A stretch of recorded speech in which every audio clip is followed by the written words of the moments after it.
देवताओं का हिमालय के पास जाना और उनसे सत्कृत हो उन्हें उमा आराधन की विधि बता स्वयं भी एक सुंदर स्थान में जाकर उनकी स्तुति करना। नारद जी बोले, महामते, आपने मैना के पूर्व जन्म की यह शुभ एवं अद्भुत कथा कही है। उनके विवाह का प्रसंग भी मैंने सुन लिया। अब आगे के उत्तम चरित्र का वर्णन कीजिए। ब्रह्मा जी ने कहा, नारद, जब मैना के साथ विवाह करके हिमवान अपने घर को गए तब तीनों लोकों में बड़ा भारी उत्सव मनाया गया। हिमालय भी अत्यंत प्रसन्न हो मैना के साथ अपने सुखदायक सदन में निवास करने लगे। मुने उस समय श्री विष्णु आदि समस्त देवता और महात्मा मुनि गिरिराज के पास गए। उन सब देवताओं को आया देख महान हिमगिरि ने प्रशंसा पूर्वक उन्हें प्रणाम किया और अपने भाग्य की सराहना करते हुए भक्ति भाव से उन सब का आदर सत्कार किया। हाथ जोड़ मस्तक झुकाकर वे बड़े प्रेम से स्तुति करने को उद्यत हुए। शैलराज के शरीर में महान रोमांच आया। उनके नेत्रों से प्रेम के आंसू बहने लगे। मुने हिमशैल ने प्रसन्न मन से अत्यंत प्रेम पूर्वक प्रणाम किया और विनीत भाव से खड़े हो श्री विष्णु आदि देवताओं से कहा।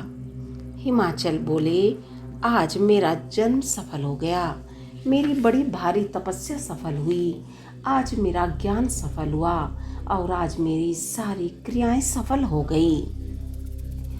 आज मैं धन्य हुआ, मेरी सारी भूमि धन्य हुई, मेरा कुल धन्य हुआ, मेरी स्त्री तथा मेरा सब कुछ धन्य हो गया। इसमें संशय नहीं है, क्योंकि आप सब महान देवता एक साथ मिलकर एक ही समय यहाँ पधारे हैं। मुझे अपना सेवक समझकर प्रसन्नता पूर्वक उचित कार्य के लिए आज्ञा दें। हिमगिरि का यह वचन सुनकर वे सब देवता बड़े प्रसन्न हुए और अपने कार्य की सिद्धि मनाते हुए बोले। देवताओं ने कहा, महाप्राज्ञ हिमाचल, हमारा हितकारक वचन सुनो। हम सब लोग जिस काम के लिए यहाँ आए हैं उसे प्रसन्नता पूर्वक बता रहे हैं। गिरिराज, पहले जो जगदम्बा उमा दक्ष कन्या सती के रूप में प्रकट हुई थी और रुद्र पत्नी होकर सुदीर्घ काल तक इस भूतल पर क्रीड़ा करती रही, वे ही अंबिका सती अपने पिता से अनादर पाकर अपनी प्रतिज्ञा का स्मरण करके यज्ञ में शरीर त्याग अपने परम धाम को पधार गई। हिमगिरे, वह कथा लोक में विख्यात है और तुम्हें भी विदित है।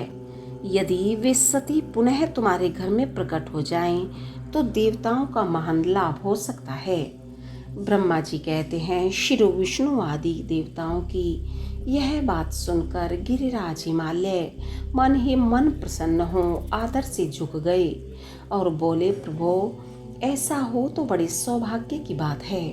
तदंतर वे देवता उन्हें बड़े आदर से उमा को प्रसन्न करने की विधि बताकर स्वयं सदाशिव पत्नी उमा की शरण में गए।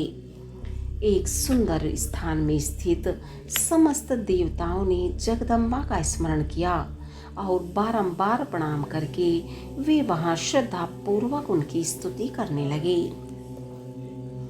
देवता बोले, शिवलोक में निवास करने वाली देवियों में जगदम्बे, सदाशिव प्रिय, दुर्गे, महेश्वरी, हम आपको नमस्कार करते हैं। आप पावन शांत स्वरूप श्री शक्ति हैं, परम पावन पुष्टि हैं। अव्यक्त प्रकृति और महत्त्व ये आपके ही रूप हैं। हम भक्ति पूर्वक आपको नमस्कार करते हैं। आप कल्याणमयी शिवा हैं। आपके हाथ भी कल्याणकारी हैं। आप शुद्ध, स्थूल, सूक्ष्म और सबका परम आश्रय हैं। अंतर विद्या और सुविद्या से अत्यंत प्रसन्न रहने वाली आप देवी को हम प्रणाम करते हैं। आप श्रद्धा हैं, आप धृति हैं, आप श्री हैं और आप भी सब में व्याप्त रहने वाली देवी हैं। आप ही सूर्य की किरणें हैं और आप ही अपने प्रपंच को प्रकाशित करने वाली हैं। ब्रह्मांड रूप शरीर में और जगत के जीवों में रहकर जो ब्रह्मा से लेकर तृण पर्यंत संपूर्ण जगत की पुष्टि करती हैं, उन आदि देवी को हम नमस्कार करते हैं। आप ही वेद माता गायत्री हैं, आप ही सावित्री और सरस्वती हैं। आप ही संपूर्ण जगत के लिए वार्ता नामक वृत्ति हैं और आप ही धर्म स्वरूपा वेदत्रयी हैं। आप ही संपूर्ण भूतों में निद्रा बनकर रहती हैं, उनकी शुद्धा और तृप्ति भी आप ही हैं। आप ही तृष्णा, कांति, छवि, दुष्टि और सदा संपूर्ण आनंद को देने वाली हैं। आप ही पुण्यकर्ताओं के यहाँ लक्ष्मी बनकर रहती हैं और आप ही पापियों के घर सदा ज्येष्ठा लक्ष्मी की बड़ी बहन दरिद्रता के रूप में निवास करती हैं। आप ही संपूर्ण जगत की शांति हैं। आप ही धारण करने वाली धात्री एवं प्राणों का पोषण करने वाली शक्ति हैं। आप ही पांचों भूतों के सार तत्व को प्रकट करने वाली तत्व स्वरूपा है। आप ही नीतिज्ञों की नीति तथा व्यवसाय रूपिणी हैं। आप ही सामदेव की गीति हैं, आप ही ग्रंथि हैं, आप ही यजुर्मंत्रों की आहुति हैं।